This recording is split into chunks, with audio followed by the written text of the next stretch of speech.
I live in a house extravagantly decorated for the seasons of Advent and Christmas. It is festooned with lights inside and out, many commemorating the Christmas story. The camels are getting ever closer to the stable in lights on top of the garage. My children are active participants in this yearly ritual, often taking the lead. Until this year, it had never occurred to me that we decorate our house at Christmas, at Easter, and at other times of the year with symbols of the Christian faith we share. It has never occurred to me because it has never been an issue, certainly never a danger, to live in a house bearing clear Christian symbols. It has never been a problem until this year when I heard a Jewish mother being interviewed, expressing her grief at the loss of a close friend in the Bondi Beach massacre. For us it is Advent, for Jews it is Hanukkah. We have the Advent star twinkling. In her house, they have the menorah in lights brightening the night sky. After the Bondi Beach tragedy, her children begged her to turn off the menorah, to quench the public symbol of their Judaism, because it made them afraid. It made them afraid that their house, as publicly Jewish, would become a target and they would all be unsafe. It made them afraid that they would be hurt, or worse, in quiet suburban Sydney because they lived in a house with Jewish symbols. And then I cried. I cried that these children felt unsafe to be who they are, to express their faith, their religious understanding of the world. I cried because Hanukkah celebrates the victory of light over dark, but last Sunday night we all plunged into the dark. I cried because this happened in the city I love, and this massacre of the innocents has changed this city forever. And I cried for those who died, and for those who were struggling with the loss of someone they loved, and for those who are still dealing with their wounds and may continue to do so for some time. We all, I believe, share in the pain of the terrible loss of life at an innocent gathering at the beach. Matilda, a bright, happy 10-year-old, killed in front of her 6-year-old sister.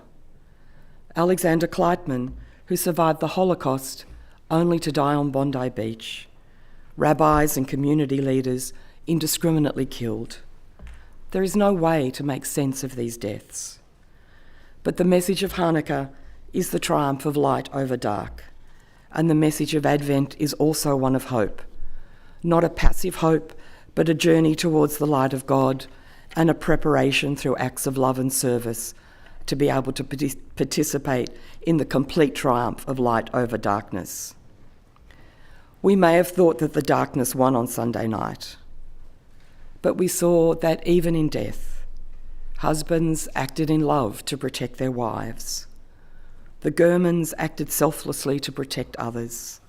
Ahmed el-Ahmed ran towards danger, motivated by love for those he did not know and a desire to be of service to his new community of Australia. We should never forget the lives which have been lost, and we must commit to walk with those who will grieve their loss in the years ahead. We should support those who were wounded in this hateful attack, including the brave police officers who literally put their bodies on the line to be of service to our community.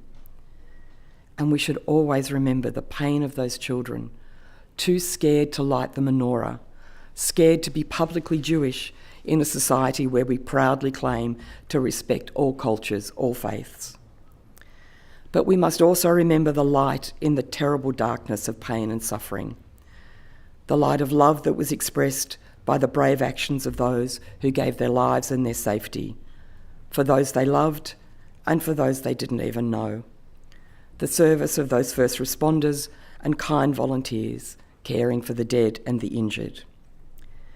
And we must now all answer the call to hope and to provide hope for others. The greatest pain of last Sunday night is not that 15 innocents and a gunman are dead. It is that we all allowed hate to grow in our society so that some members thought it was acceptable to pull the triggers on those guns and shoot at a peaceful Hanukkah crowd. It is that children are scared to live in a house with a lit menorah while I can live in the middle of a blazing Christmas tree without a second thought. It is that we have told ourselves that we are a multicultural society while allowing anti-Semitism, perhaps more accurately described as Jew hatred, to fester. We cannot bring back the dead, but we can restore hope to the living.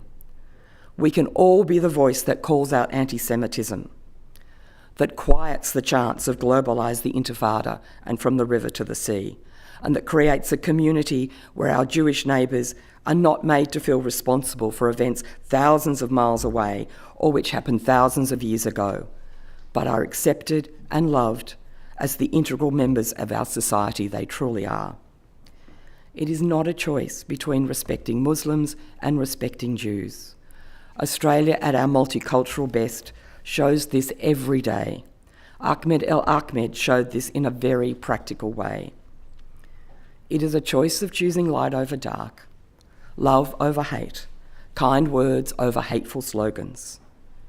No law can make us turn away from hate speech, but choosing the light of this season can. And we owe it to 10-year-old Matilda and her 6-year-old sister Summer to choose the light. We owe it to children too scared to light their own festive menorah to choose the light of loving words. We owe it to those students at the University of Sydney too scared to attend lectures because of the hostile and open anti-Semitism they faced. We owe it to the Jewish school children who walk into class past guns to protect them from hate. We owe it to those who worship at both St Mary's Cathedral and the Great Synagogue who were affected by the weekly protests with what we have to recognise as the constant drip of anti-Semitism. We owe it to the mothers too scared to send their children to daycare in case their centre too was firebombed. We owe it to a young Jewish couple who on their wedding day were stopped in the street, not for congratulations, but to be spat upon by Jew haters. In Sydney, in our city.